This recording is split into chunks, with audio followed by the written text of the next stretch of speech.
Assalamualaikum warahmatullahi wabarakatuh. Selamat sore teman-teman semuanya dan selamat sore juga untuk Ibu dosen. Kami dari kelompok 7 akan mempresentasikan materi belajar hari ini mengenai terapi keluarga. Sebelumnya kami akan memperkenalkan nama anggota dari kelompok 7, yaitu ada Surya Gunawan, Teddy Pramudia, Miftahul Huda, Dinda Surya, dan Alexander Tantowi. Oke, selanjutnya saya akan menjelaskan mengenai pengertian terapi keluarga. Pengertian dari terapi keluarga yaitu satu kelompok individu yang terkait oleh ikatan perkawinan atau darah, secara khusus mencakup seorang ayah, ibu, dan anak.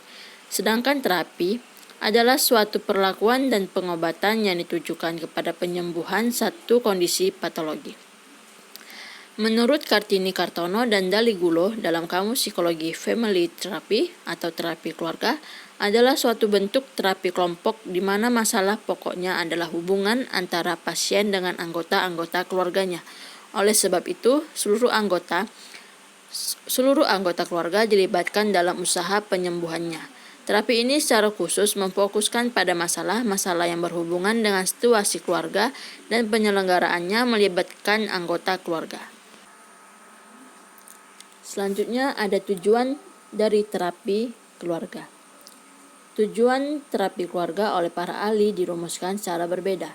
Menurut Bowen menegaskan bahwa tujuan family therapy adalah membantu klien atau anggota keluarga untuk mencapai individualitas, membuat dirinya menjadi hal yang berbeda dari sistem keluarga. Sedangkan menurut Glick dan Kessler, Goldenberg tahun 1983 mengemukakan tujuan umum konseling keluarga adalah untuk yang pertama, memfasilitasi komunikasi pikiran dan perasaan antar anggota keluarga.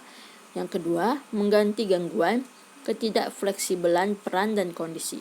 Ketiga, memberi pelayanan sebagai model dan pendidikan peran tertentu yang ditunjukkan kepada anggota lainnya.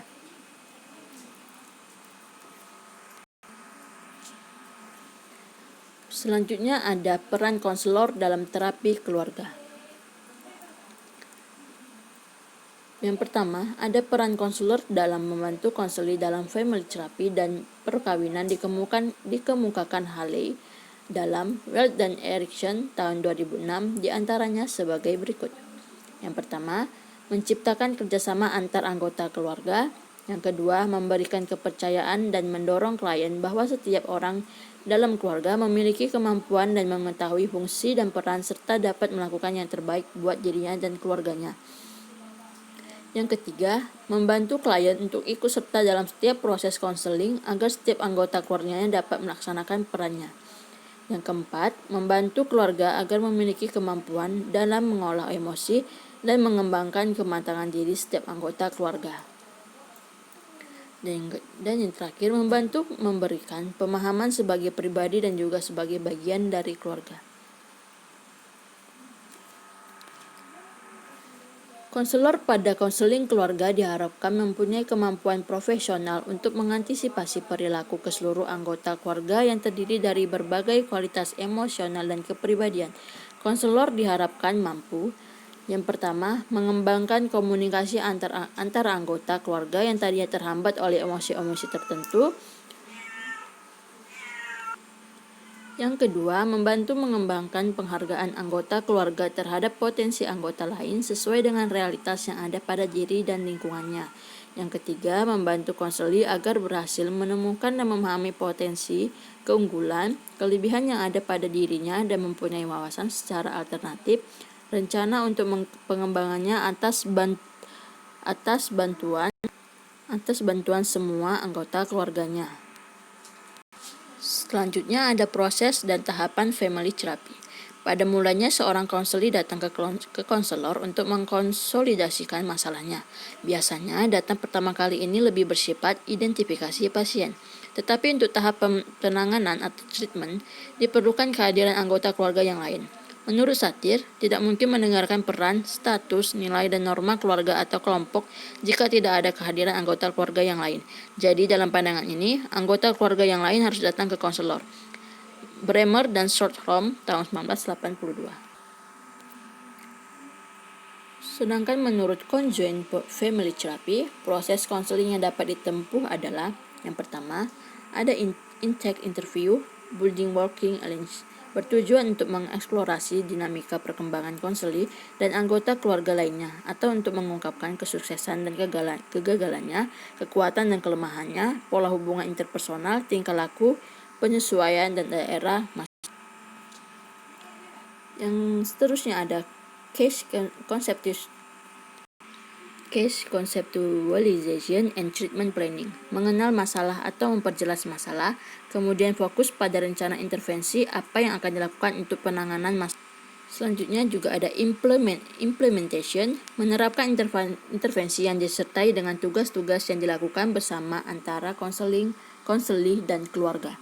Ini bisa diambil contoh seperti free driving attacks atau menggambar bebas yang mewakili keberadaan mereka baik secara kognitif, emosi, dan peran yang mereka mainkan. Seterusnya juga ada evaluation termination, yaitu melakukan kegiatan penilaian apakah kegiatan konseling yang telah dilaksanakan mengarah dan mencapai hasil sesuai dengan tujuan konseling. Dan yang terakhir ada feedback. Feedback itu maksudnya umpan balik yang yaitu memberikan dan menganalisis untuk memperbaiki dan meningkatkan proses dalam konseling. Selanjutnya ada tahapan family therapy secara garis besar dalam konseling keluarga. Yang pertama ada pengembangan rapport. Merupakan suasana hubungan konseling yang akrab, jujur, saling percaya, sehingga menimbulkan keterbukaan dari konseling. Dalam upaya pengembangan rapport ini ditentukan oleh aspek-aspek diri konselor, yakni itu ada kontak mata, perilaku nonverbal yaitu perilaku attending, bersahabat atau akrab dengan kliennya, hangat, luwes, ramah, jujur atau asli penuh perhatian, dan bahasa lisan atau verbal yang baik. Seterusnya juga ada pengembangan apresiasi emosional, di mana munculnya kemampuan untuk menghargai perasaan masing-masing anggota keluarga dan keinginan mereka agar masalah yang mereka hadapi dapat terselesaikan semakin besar.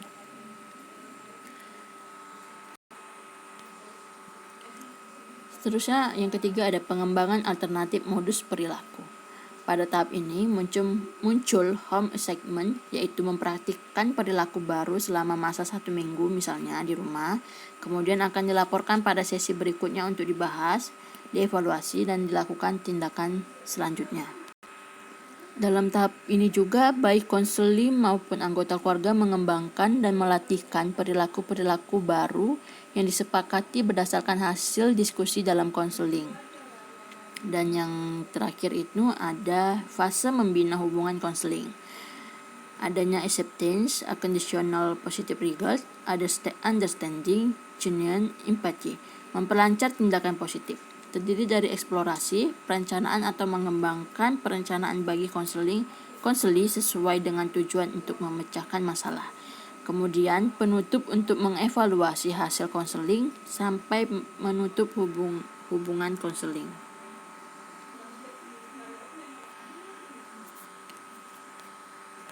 Nah, kesimpulan dari terapi keluarga ini yaitu salah satunya bentuk intervensi psikologi keluarga adalah terapi keluarga. Terapi keluarga merupakan salah satu terapi modalitas yang melihat masalah individu dalam konteks lingkungan khususnya keluarga.